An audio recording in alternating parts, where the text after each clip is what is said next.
The heavy steel gates, scarred with decades of rust and grime, groaned open with a mournful shriek. David blinked. The unexpected brilliance of the late morning sun a physical blow after years of fluorescent hum and concrete gray.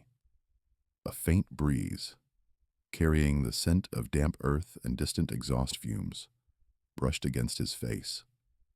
A sensation so simple, yet so profoundly alien, it nearly brought him to his knees. He stepped out, his worn boots crunching on the gravel path, each pebble a small, sharp reminder of the world he was re-entering. He paused, one hand instinctively going to the small duffel bag slung over his shoulder. It held the sum total of his worldly possessions: a change of clothes, a well-thumbed paperback, and a dog-eared photograph of Lily. The prison walls, formidable and unyielding, now stood behind him, a dark fortress receding into his past. Freedom. The word felt too big, too weighty for his tongue. A fragile butterfly he was afraid to crush. He took a deep, shuddering breath, filling his lungs with air that wasn't filtered through institutional vents. It tasted of possibility and a bitter tang of apprehension. A public bus idled at the curb, its diesel engine a low rumble. He walked towards it, his steps hesitant, like a man relearning how to navigate solid ground. The fare was a minor hurdle, fumbling with the few crumpled bills he'd been given upon his release. The driver, a woman with tired eyes and a tight bun, merely nodded, accustomed to faces like his. He found a seat near the back, by the window, and watched as the prison receded in the rearview mirror, shrinking until it was just a smudge on the horizon. The bus pulled away, a symphony of creaks and groans, carrying him further and further into a world he barely recognized. The buildings seemed taller, the cars sleeker, the faces on the street less guarded than he remembered.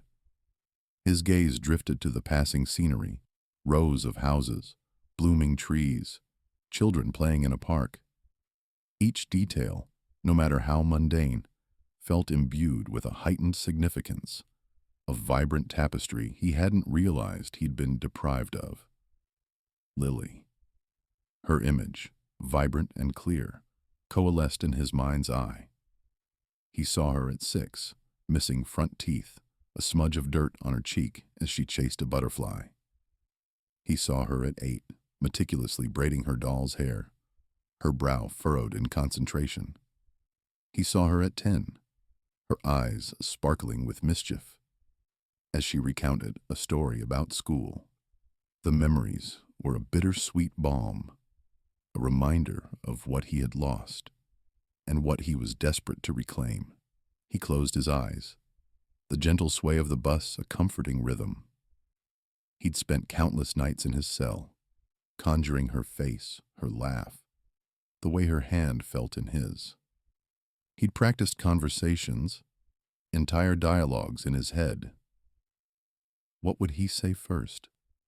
How would she react? Would she still remember him? The thought sent a jolt of ice through his veins. 12 years old now, a young woman. Would she resent him? Would she understand? Lily, he whispered to the empty seat beside him. His voice was hoarse, unused to speaking above a murmur. I am so sorry. He practiced the words, trying to imbue them with the full weight of his regret. The years of silent anguish. I never meant to leave you. He rehearsed his apology, honing it until it felt less like a confession and more like a promise. He imagined her sitting across from him, perhaps at a small kitchen table, her eyes wide, assessing him. He would look into them, unwavering. I'm back now, Lily, and I'm never leaving again. I promise you that. He would tell her how every single breath he took inside those walls had been for her. A silent countdown to the day he could stand before her again. He would tell her how he'd held onto her memory like a lifeline, how her face was the last thing he saw before sleep, the first thing he saw upon waking. He imagined the questions she might ask. Why? Why did you leave me? The answer, complex and painful, was one he had refined over the years, stripping away the self-pity and exposing the raw truth of his mistakes. He would explain, not excuse. He would admit his failures, acknowledge the immense void his absence had created. But he would also convey the depth of his unwavering love, a love that had only grown stronger, fiercer, with time and distance. He envisioned her hesitant smile, the first flicker of forgiveness in her eyes. It was a fragile hope, but one he clung to with every fiber of his being. He would rebuild their lives, brick by painstaking brick. He would make up for lost time, for missed birthdays and school plays, for all the moments a father should share with his daughter. He would be present, truly present, in a way he hadn't been before. He would be strong for her, a shield against anything that might threaten her peace. The bus slowed, pulling into a stop. He recognized the street name, a familiar intersection from his past life. His heart hammered against his ribs, a frantic drumbeat of anticipation and dread. This was it. The next turn, the next street, would lead him home. Or what he hoped would become home again. He straightened his shoulders, squared his jaw. The years had carved lines of hardship into his face, but they had also forged a new resolve. The quiet, burdened man who had entered prison was gone. In his place stood a man ready to fight, to protect, to atone. He was David Miller, and he was coming home for his daughter. A quiet welcome. The familiar path to the front door, once a blur of daily routine, now felt like an endless gauntlet. Every crunch of gravel under David's worn boots echoed the frantic drumbeat of his heart. He reached the porch, a pale yellow relic of happier times, and paused. The air, crisp and carrying the faint scent of damp earth, seemed to hold its breath with him. His hand, still marked by the calluses of prison labor, hovered over the doorbell. He chose the knocker instead, a heavy brass lion's head, and rapped 3 times. The sound, muffled and hollow, seemed to consume the silence. Seconds stretched into an eternity. He imagined Lily on the other side, perhaps peeking through the peephole, her small face a mixture of curiosity and apprehension. He rehearsed his opening lines again, the carefully constructed apology, the promises of unwavering presence, the desperate plea for forgiveness. He'd practiced them 1,000 times in his cell, each word polished, each sentiment imbued with the weight of his regret. Then the click of a lock. The door swung inward, revealing not the adult he half expected, but a girl. Lily. She was taller, thinner, her dark hair, once a wild halo, now neatly braided down her back. Her eyes, still the deep, intelligent pools he remembered, held a maturity that stole his breath.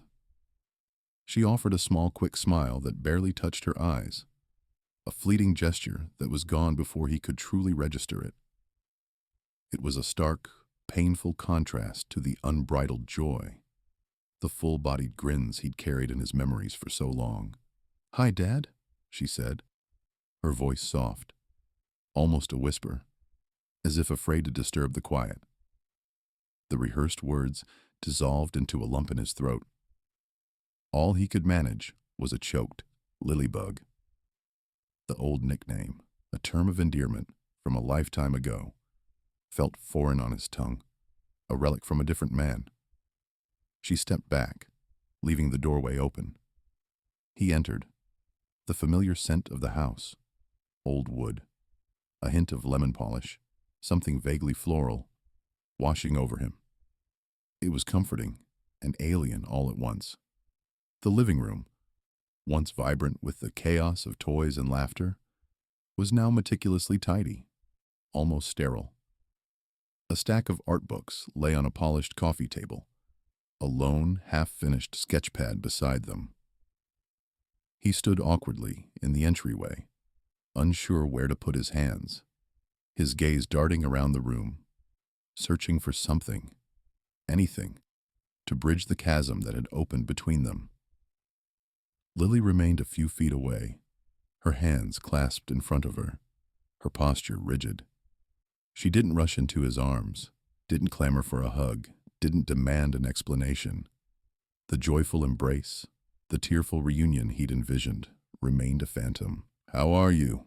he finally managed, the question sounding hollow and inadequate. "I'm good," she replied, her gaze fixed on a point just past his shoulder. "School's fine. My art project is due next week." Her voice was devoid of inflection, a flat recitation of facts. He watched her, trying to decipher the unreadable expression on her face. Her eyes, though steady, seemed to hold a vast, unspoken history. He noticed a faint bruise blooming on her left wrist, partially obscured by the sleeve of her long-sleeved shirt, and a flicker of unease ignited in his gut. He pushed it down, attributing it to a childish tumble, an accident.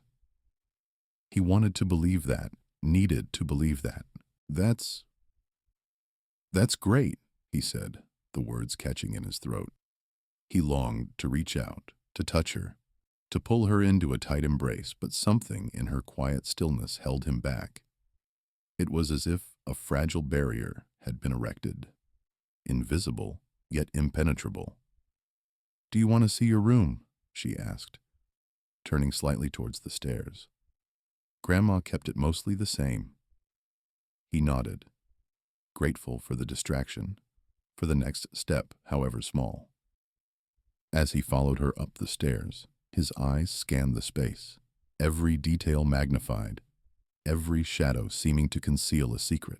The house felt like a carefully constructed museum, a testament to a life lived without him.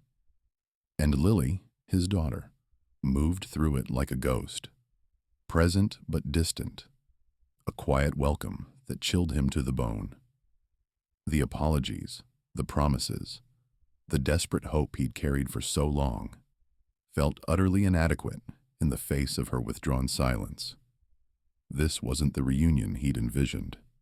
This was a quiet, unsettling beginning to a story he suddenly realized he knew nothing about. A stranger in her room. "It's your room," Lily murmured, her voice a threadbare whisper against the protesting groan of the floorboards as she nudged open a door at the hall's end. David stepped inside, his gaze sweeping the space. It was impeccably tidy, almost unnervingly so. A lone bed, stripped to a plain gray comforter, hugged one wall. A small, unburdened desk faced the window, framing a view of the untamed backyard. A modest, unadorned dresser completed the Spartan furnishings. Where were the vibrant posters? The haphazard stacks of books, the overflowing laundry hamper, the trinkets and treasures that usually defined a teenage girl's sanctuary? His own memories of Lily's room, a joyous chaos of glitter, crayon masterpieces, and plush creatures, collided violently with this sterile tableau. It felt less like a lived-in space and more like a stage set for an inspection. A sharp, unfamiliar ache began to bloom in David's chest. He turned to Lily, who remained rooted in the doorway, arms crossed, her eyes fixed on some distant point beyond his shoulder. "It's nice, Lil," he managed, the words feeling brittle even to him. He gestured vaguely at the stark walls. "Did you redecorate?" She shrugged, a small, dismissive ripple. "Yeah, years ago." Years ago. The phrase hung in the air, a silent accusation. Years he hadn't been here. Years she'd matured, transforming her space, transforming herself without him. He yearned to ask about the stark palette, the absence of personal flourishes, but the questions felt clumsy, intrusive. He walked to the desk, his hand tracing its smooth, cool surface. "Still drawing?" he inquired, recalling her childhood passion for sketching fantastical beasts and elaborate landscapes. Lily shifted her weight. "Sometimes." "What kind of stuff?"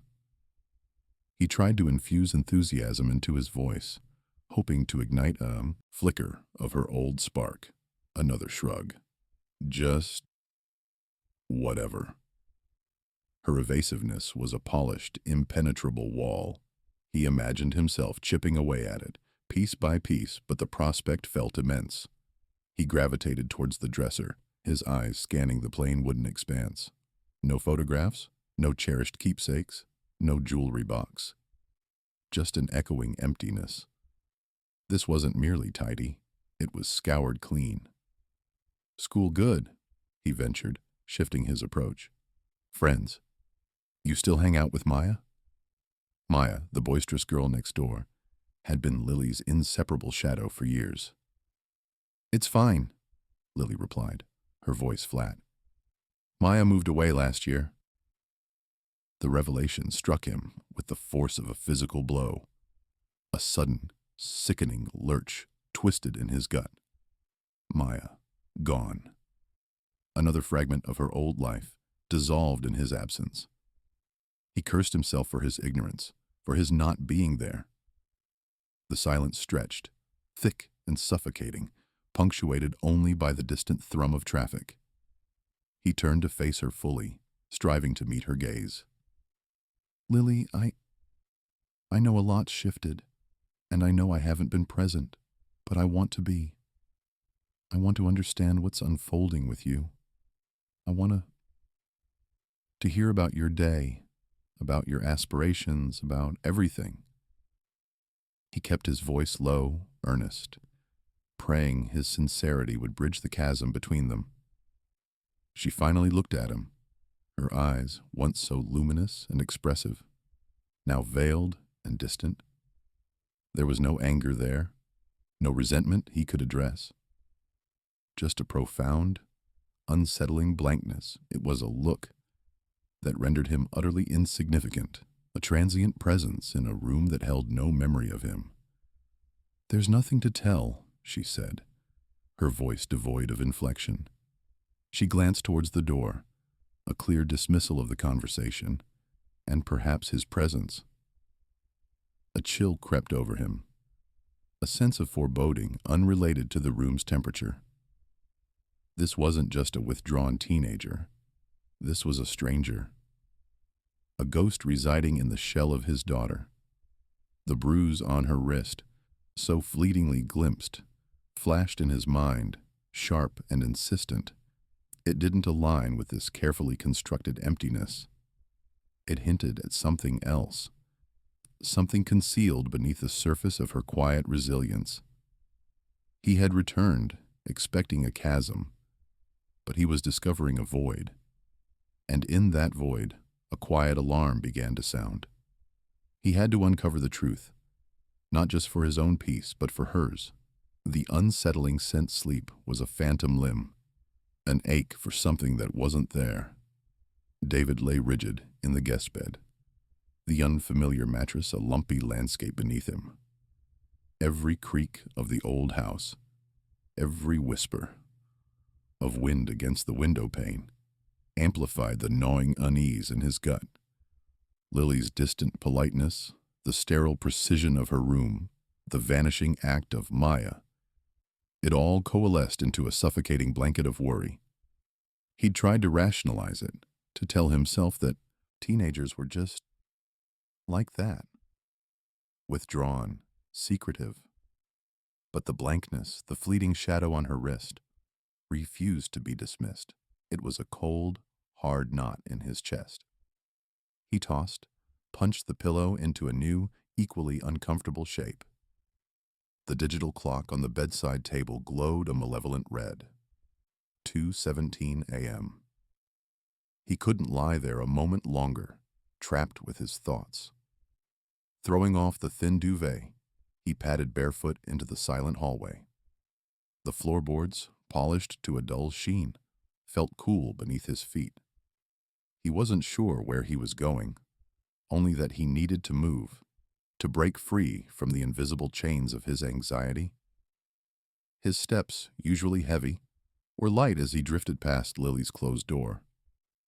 He didn't mean to stop, but something snagged his attention, pulling him to a halt. A faint scent, almost imperceptible, wafted from beneath the crack at the bottom of her door. It wasn't the sweet, floral scent he remembered from her childhood, nor the clean, almost antiseptic smell of her newly organized room. This was different. He leaned closer, his brow furrowing. It was subtle, insidious, a whisper of something deeply wrong.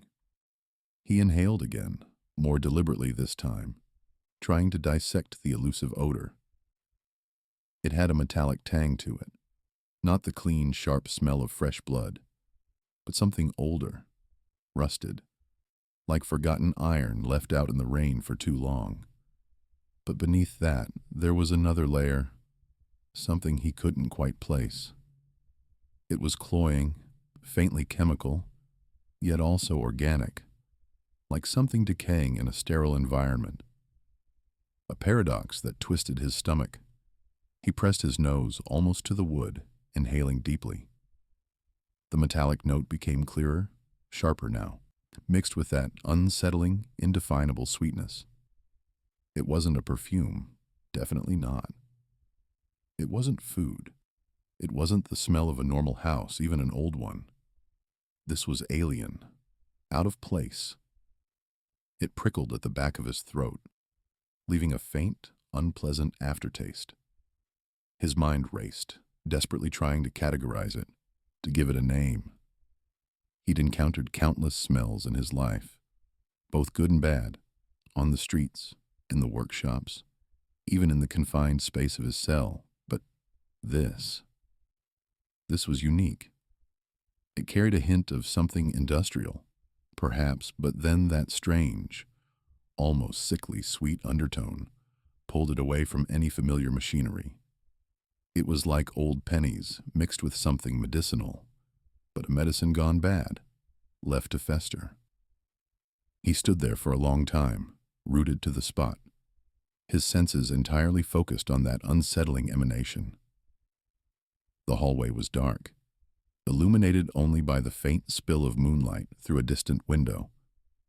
The silence of the house pressed in, making the phantom scent seem even more potent, more significant. A flicker of alarm shot through him. What was Lily doing in there that would produce such a smell? What could possibly explain this strange, disturbing combination? His imagination, usually pragmatic, began to conjure unsettling images, none of them good. He thought of the blankness he'd seen in her eyes, the way she deflected his questions, the swift concealment of her wrist. He reached out a hand, hovering inches from the doorknob. His fingers trembled slightly. The rational part of his brain screamed at him to leave it alone, to give her space, to not overstep. But the primal, protective instinct of a father, now fully awakened, roared louder. The smell was a siren, pulling him towards an unsettling truth. He pulled his hand back, though, a momentary surge of self-control overriding his impulse. He couldn't just barge in, not yet. He needed more. He needed proof. But the scent, now deeply ingrained in his memory, cemented his resolve. This wasn't just teenage angst. This wasn't just a withdrawn daughter. This was something else entirely. Something sinister and veiled. And he was going to find out what it was. The unsettling scent was a clue, a dark thread leading into a labyrinth of hidden pain, and David was now determined to follow it, no matter how terrifying the path. A hidden clue. The digital clock on the bedside table glowed, 3:47 a.m. David had given up on sleep hours ago. The chemical scent, faint but undeniable, still clung to the air, a phantom menace that refused to dissipate. It wasn't just a smell. It was a promise of something wrong, something deeply amiss in Lily's quiet world. He'd tried to rationalize it. A new cleaning product, perhaps, or something she'd spilled from a science experiment at school. But the thought felt thin, transparent, easily pierced by the sharp blade of his fear. He pictured Lily, her face a mask of polite indifference, her eyes holding that unsettling vacancy. He remembered the faint bruise on her arm, the way she'd flinched. These weren't the hallmarks of typical teenage angst. This was something darker, something that whispered of secrets and coercion. He had to act, but how? Confrontation had only pushed her further away. Prying would likely have the same effect. Then, an idea, born of desperation and a father's deep-seated need to protect, sparked in his mind. He would clean her room. Not as a violation, but as an act of care, a gesture of quiet support. It would give him an excuse to be in her space, to look, to observe, without raising her defenses. Maybe, just maybe, he'd find something. Some small clue she hadn't intended for him to see. He waited until the first hint of pre-dawn light began to soften the edges of the window frame, a pale silver against the receding night. He moved with the quiet stealth he'd learned in prison, a skill honed by years of needing to be invisible.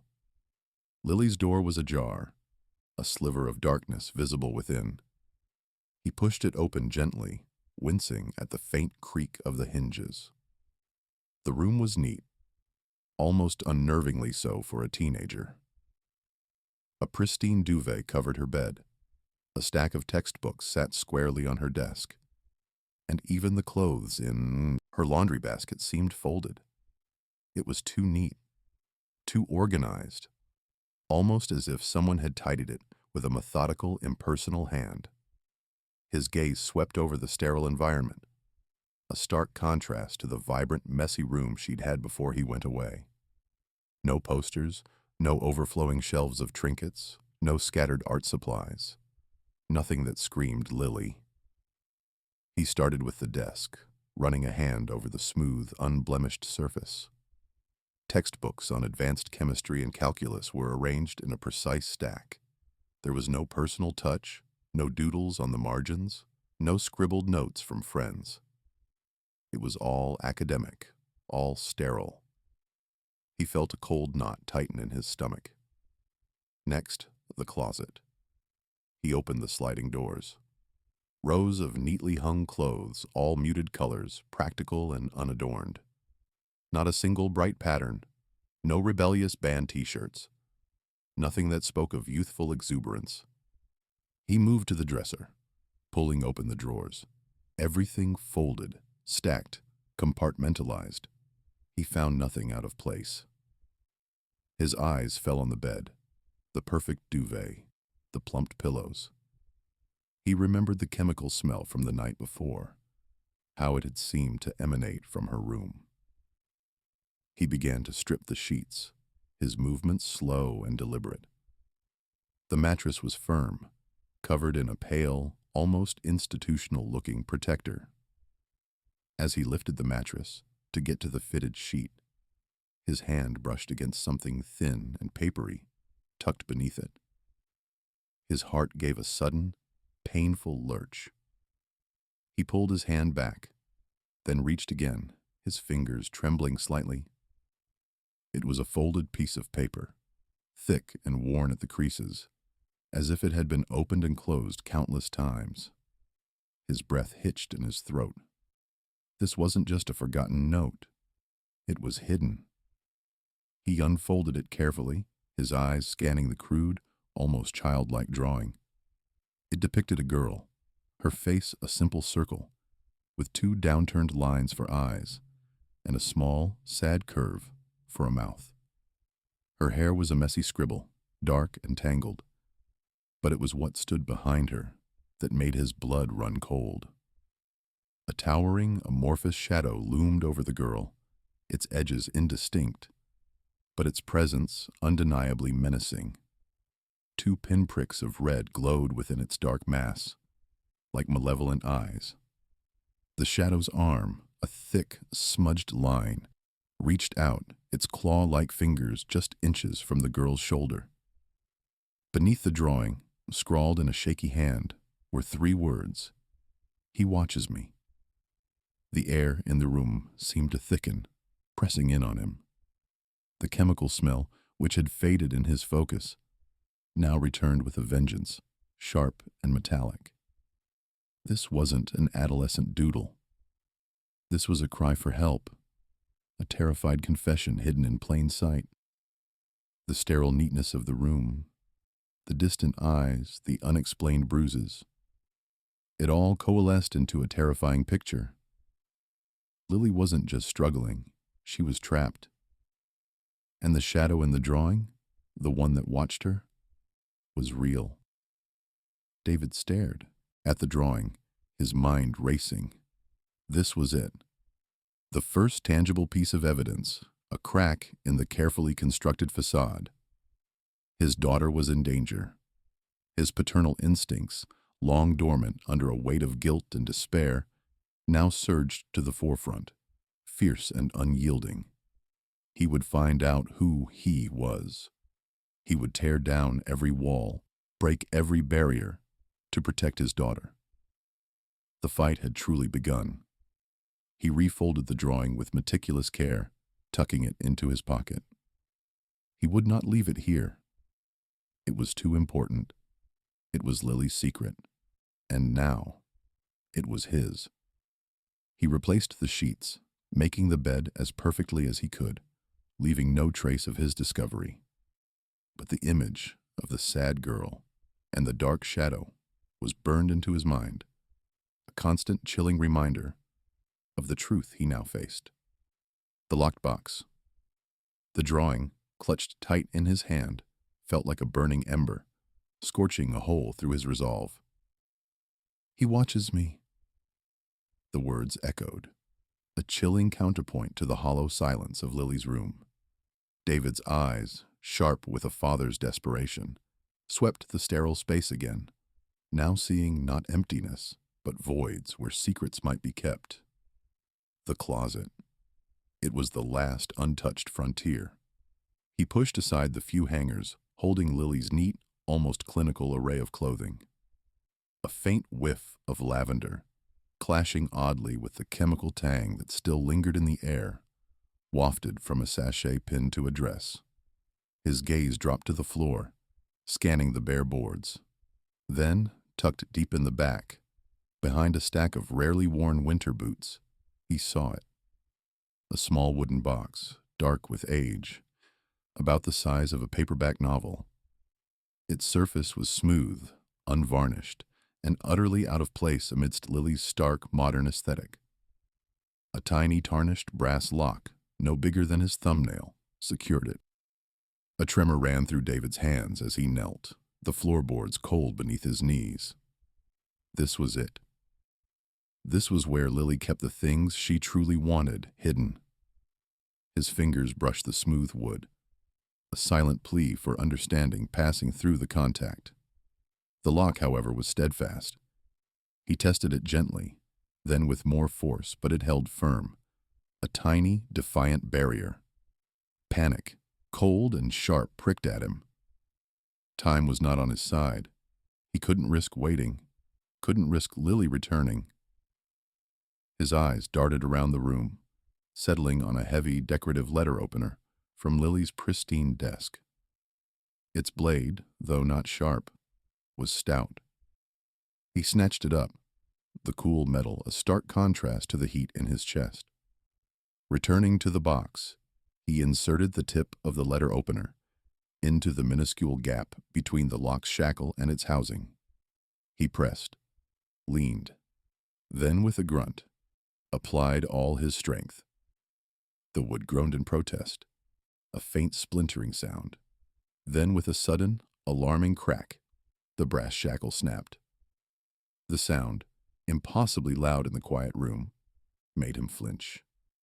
He froze, listening, heart hammering against his ribs, but only the gentle hum of the house remained.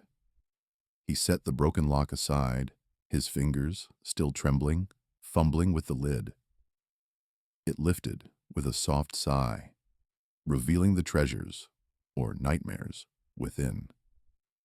The air that escaped was stale, tinged with a faint, metallic scent that made the hair on his arms prickle. The first thing he saw was a stack of folded papers, creamy white against the dark wood. He reached for them, his touch hesitant, reverent. Unfolding the top one, he saw Lily's familiar, looping script. But the words were jagged, angry, scrawled with a fury he'd never witnessed in her before. "You don't know anything, Dad," the first line read, blurring slightly where a tear had fallen, smudging the ink. "You left. You always leave. And now he's here, and I hate you for it." Another tear stain, larger this time, warped the paper. The words were a knife twisting in an old wound, but beneath the pain, a fierce protectiveness surged. Lily's anger, he realized, was a shield. He moved to the next letter, then the next, his eyes scanning, absorbing the raw emotion. Each one was a testament to a growing despair, a deepening fear. They weren't addressed to him directly, but they were about him, about his absence, and about a he whose presence in her life was a shadow she couldn't escape. There were veiled references, half-formed sentences that spoke of control, of being watched, of a creeping dread that had slowly consumed her world. The dates on the letters spanned months, a chilling timeline of her silent suffering. Beneath the letters, nestled in a corner, was a photograph. David picked it up, his breath catching in his throat. It was Lily, younger, maybe 10, her face alight with a gap-toothed grin, her arm slung around his neck. They were on a swing set in their old backyard, the sun a halo around her bright hair. He remembered that day, the easy laughter, the carefree joy. The memory was a cruel counterpoint to the sorrow in her letters, a stark reminder of the innocence that had been stolen. He traced the outline of her smiling face with a trembling finger, a silent promise forming in his heart. And then, his gaze fell on the last item. It wasn't paper, wasn't a memory. It was a cold, hard object. He reached for it, his fingers closing around a small, intricately carved piece of metal. It was heavy, smooth, and its surface was dull, almost black, save for a few glinting edges. It looked like a specialized tool, perhaps a wrench, but its design was unlike anything he'd ever seen. One end tapered into a sharp, flattened point, while the other was a complex array of grooves and protuberances. It hummed with an almost imperceptible vibration against his palm, a strange energy emanating from its dark surface. What was this? And why was Lily hiding it, with her most private, painful confessions? The weight of the box's contents settled over David, heavy and suffocating. The drawing, the letters, the photograph, and this strange, unsettling tool. They painted a picture far more sinister than he had dared to imagine. Lily wasn't just sad, she was trapped. And the man with the glowing red eyes from her drawing, the he from her letters, was very real. David carefully placed the items back into the box, his resolve hardening with each movement. He would find him. He would find whatever dark force had taken his daughter, and he would tear it apart. The shattered hope. The hum from the metal tool vibrated against David's palm, a low, constant thrumming that seemed to echo the frantic beat of his own heart. He tucked it, along with the letters and the faded photo, back into the hidden compartment.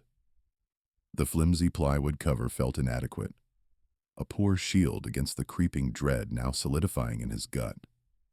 He knew, with an agonizing certainty, that his daughter was in danger.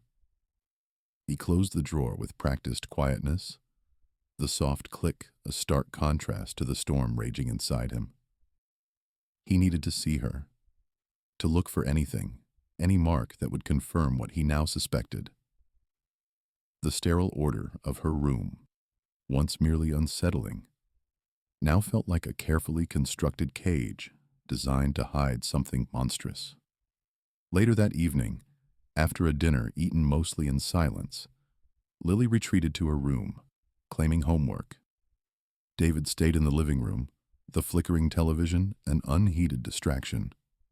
His mind replayed every interaction, every subtle shift in her expression, every distant reply. He felt like a detective piecing together a crime scene, except the victim was his own child. He waited, hours stretching into an eternity, until he heard the faint creak of her door opening. He feigned sleep on the sofa, breathing deeply, evenly. Lily padded out, a glass in her hand, heading for the kitchen. This was his chance.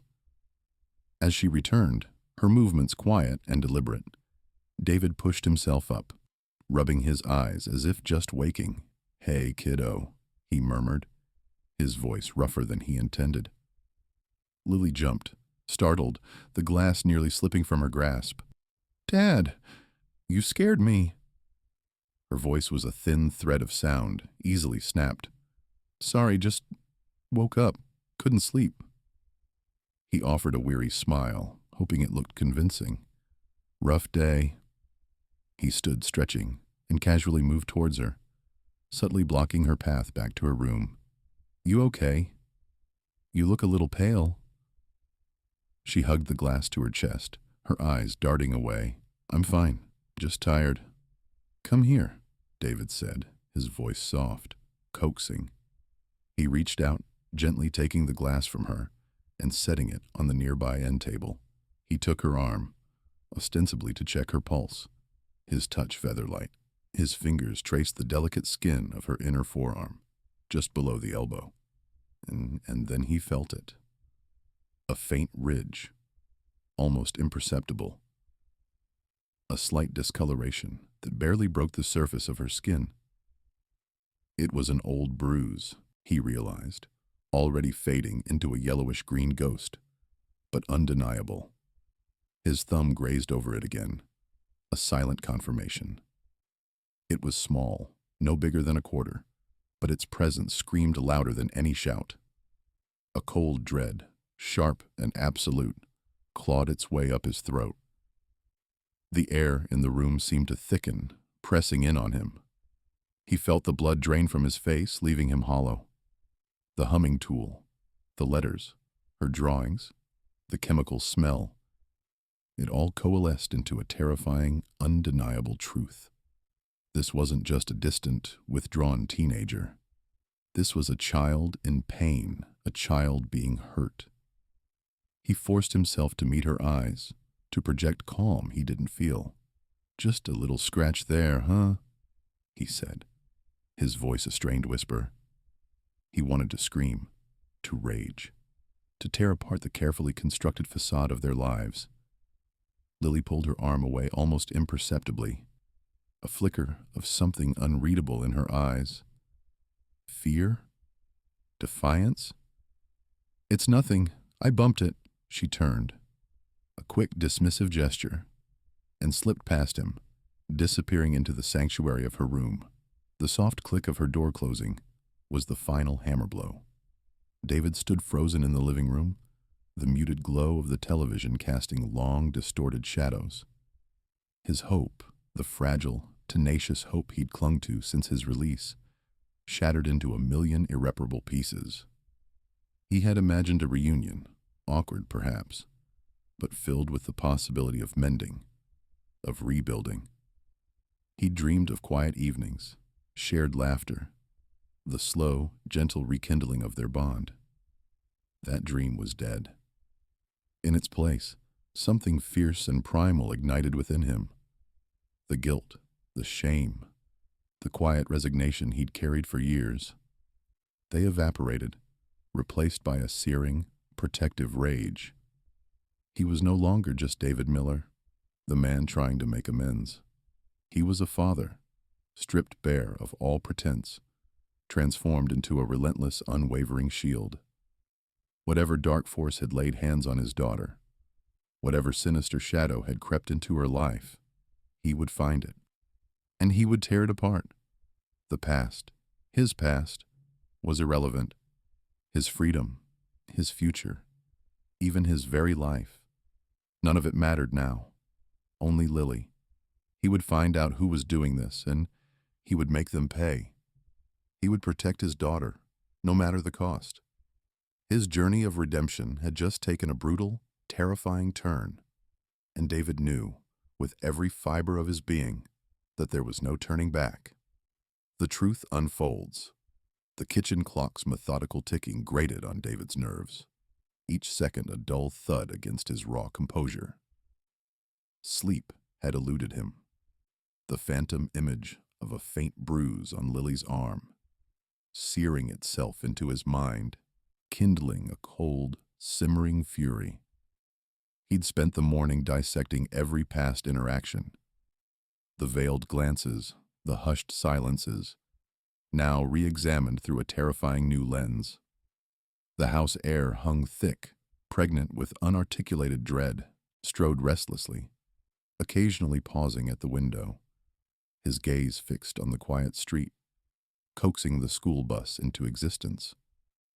At last, the familiar yellow behemoth lumbered to a halt at the corner. David's heart surged, then sank. This was the precipice, the moment of undeniable truth. He watched Lily emerge, her backpack slung low, her head bowed. She moved with a practiced weariness, a child shouldering an invisible burden.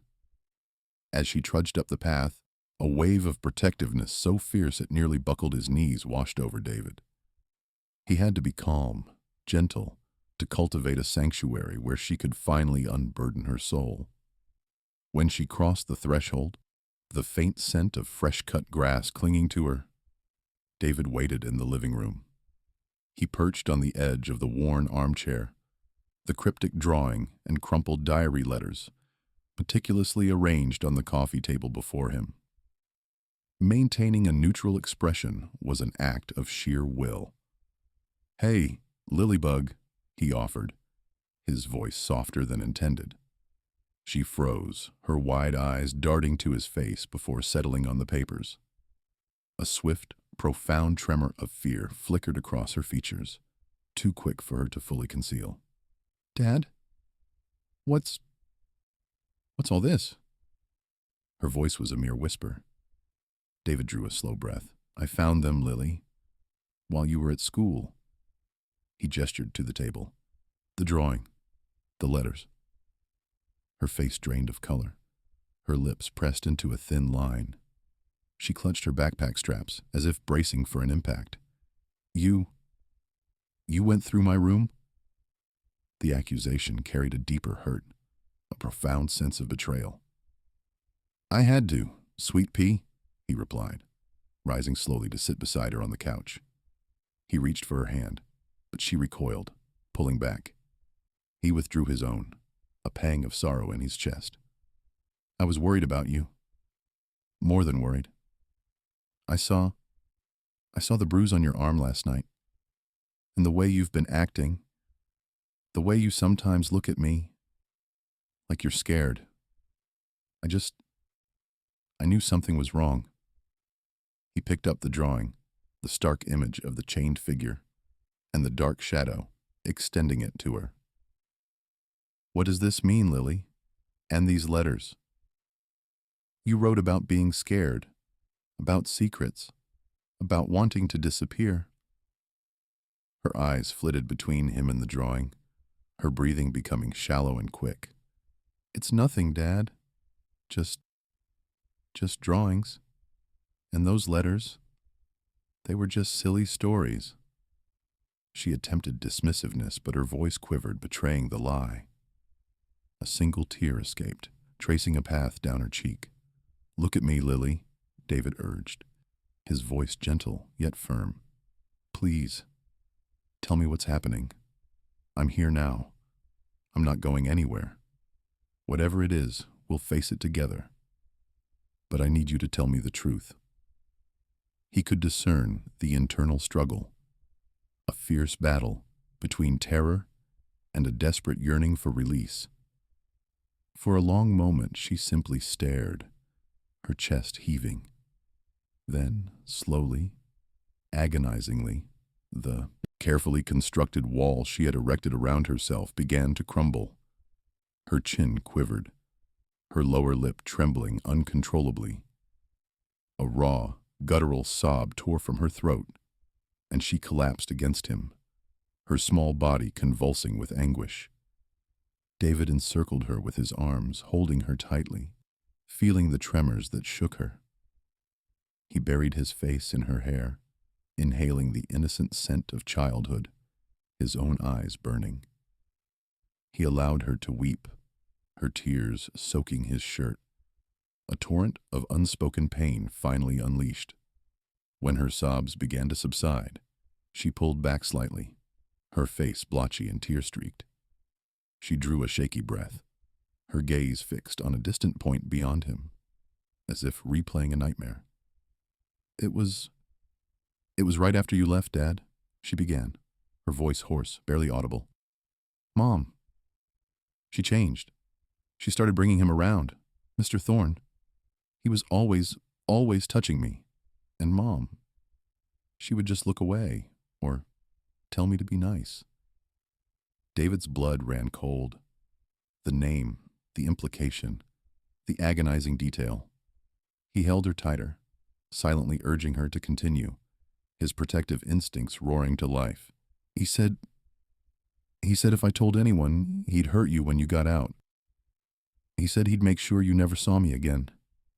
He made me promise not to tell." Her voice cracked, a fresh wave of tears welling in her eyes. "I was so scared, Dad. So scared." The words hung in the air, heavy and suffocating.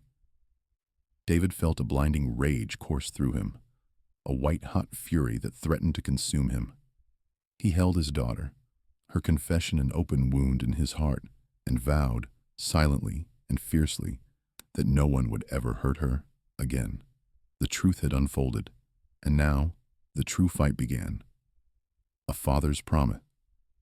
Lily's voice was a mere wisp, a delicate sound that seemed to splinter the very air. David enfolded her, his arms a bulwark against the world, as her words spilled out, fragmented, hesitant, yet horrifyingly lucid. Each utterance pierced his heart, intensifying the guilt he already bore into a fresh, searing agony. She spoke of Mr. Thorne's games, of invasive touches that crawled on her skin, of a creeping dread that had enveloped her like a shroud. Her small frame trembled against his, a persistent vibration that resonated through him, a physical echo of her terror. He said you wouldn't believe me," she choked out, her face buried in his chest. He said, he knows things about you, bad things. He said if I told, you'd go away again, and it would be my fault." David's jaw clenched, a muscle working in his cheek. The immediate surge of rage now burned with a dark, dangerous precision in his core, a cold, focused fire. He listened, his mind meticulously registering every detail, every subtle nuance of her distress. The dampness of her tears seeped through his shirt, a stark testament to her suffering. His own eyes stung, but he blinked back the moisture, determined to remain an unyielding anchor in her storm. He tightened his embrace, drawing her nearer, as if to absorb her pain into himself. "Lily," he murmured, his voice husky with raw emotion. "That's not true. None of that is true. I'd always believe you. Always. And I'll never go away because of anything you say. Never. He felt her small, tentative nod against him, a movement that spoke volumes. Fear still radiated from her, but beneath it, a nascent seed of trust seemed to stir. He pressed a kiss to the crown of her head, inhaling the faint, sweet scent of her hair, now tinged with that acrid chemical undertone he couldn't place. Another clue, another piece of the horrifying mosaic. He told me he'd hurt you, she whispered, her voice almost gone. If I said anything, he'd make sure you never came back.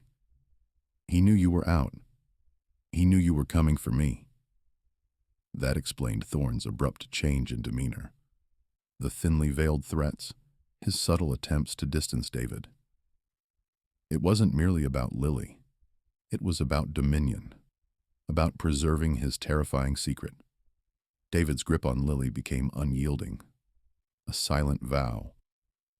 This man, Thorne, had not only preyed on his daughter, but had skillfully manipulated her, weaponizing David's past, his very absence, against her. It was a calculated cruelty that fed David's simmering fury. He pulled back slightly, just enough to cradle her face in his hands, compelling her gaze to meet his. Her eyes, red-rimmed and swollen, held not just fear, but a nascent flicker of the resilient spirit he knew resided within her. "Lily, look at me," he said, his voice firm, unwavering. "Listen carefully. I promise you, with everything I have, I will make this right. You are safe now. I am here, and I will not let anyone hurt you ever again. Do you understand?" He watched the fear in her eyes begin to recede, replaced by a fragile hope. Her lower lip trembled, and she nodded, a single tear tracing a path down her cheek. "He won't touch you again," David continued, his voice low, a solemn oath in the quiet room. "He won't threaten you. He won't even look at you. I swear it, Lily. I will move heaven and earth. Whatever it takes, I will protect you. Always." He drew her back into his embrace, holding her as if she were the most precious, delicate being in the world, which to him she was. He felt her small arms tentatively encircle his waist, a gesture of desperate solace. This was his daughter, his beautiful, scarred Lily, and he would fight for her with every fiber of his being. The weight of his past, the burden of his guilt, none of it mattered now. Only her safety, her healing, her future. He would be the father she deserved, the protector she needed. The battle had begun, and David Miller, newly emerged from the shadows of his past, was ready to wage war. The fight for justice. Dawn's first hesitant light filtered through Lily's window, painting the familiar room in muted tones. David sat on her bed's edge, his hand gently tracing her spine, a silent vow hanging between them. Sleep had eluded him. Her whispered words from the previous night had looped relentlessly, each syllable a fresh laceration. Yet, with the agony, came a stark clarity, a cold, unyielding resolve solidifying within him. When Lily finally stirred, her eyes fluttering open, they met his with a vulnerability that tore at his core. He offered a small, reassuring smile, a stark counterpoint to the storm brewing inside. "Morning, kiddo," he murmured, his voice thick with unshed emotion. Lily pushed herself up, rubbing sleep from her eyes. "Morning, Dad," she replied, her voice still a little raspy. A quiet strength now emanated from her gaze, a tentative spark previously absent. The burden of secrecy, at least partially, had lifted. They moved through the morning in an unspoken, shared rhythm. Breakfast was a hushed affair, the clinking of forks against plates the only sound in the small kitchen. David observed Lily, noting her posture, a little less hunched, a little less fragile. Fear lingered, a shadow in her eyes, but it was now interwoven with burgeoning courage. Later, by the front door, the cool morning air a sharp contrast to the house's warmth, David took her hand. Her small, surprisingly firm fingers intertwined with his. Not a casual touch, but a pact, a silent agreement to confront what lay ahead. "Ready, Lilybug?" he asked, his voice steady despite the tremor threatening to betray him. She nodded, her chin lifted just a fraction. "Ready." They walked the 6 blocks to the police station in silence, their footsteps a steady drumbeat against the pavement. The world around them hummed with unnatural vibrancy. Unseen birds chirped. Leaves rustled in the gentle breeze. Distant traffic droned. Each detail registered with heightened intensity for David, as if his senses had sharpened for the coming battle. His grip on Lily's hand tightened, a fierce determination coiling in his chest. This was more than a mere walk. It was an odyssey into the unknown, a confrontation with the darkness that had preyed on his daughter. He recalled the bruises, the chemical odor, the hidden letters, each piece of the puzzle now forming a terrifying whole. His previous shame, his guilt over past mistakes, had evaporated, replaced by incandescent rage and an unshakable resolve to shield Lily. He was no longer a man burdened by his own errors.